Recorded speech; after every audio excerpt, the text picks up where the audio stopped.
To practice making a tulip twist, inflate a balloon to any length so long as there is a little bit of margin at the end. We will start by pressing on the balloon softly on the side of the knot to lower the air pressure in that area so that it's easier to work with. Place the forefinger of your twisting hand on the balloon knot and press on the knot to push it inside the balloon.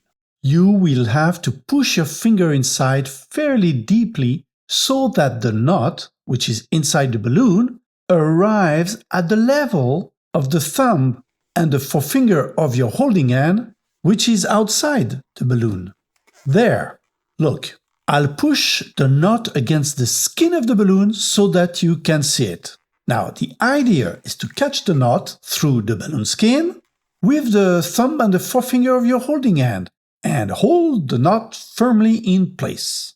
Then, slowly pull out the forefinger of your twisting hand from the balloon. If necessary, use any of your other available fingers in order to ease out the pressure of the air from your forefinger trying to come out of the balloon. And once the finger is free, twist the bubble it came out of while the knot is still securely held in place, and this will make the knot prisoner outside of the bubble and inside the remaining segment of the balloon. You see?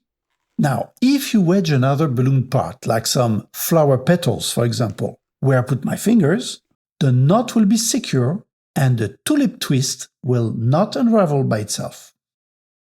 And this is how you make a tulip twist bubble.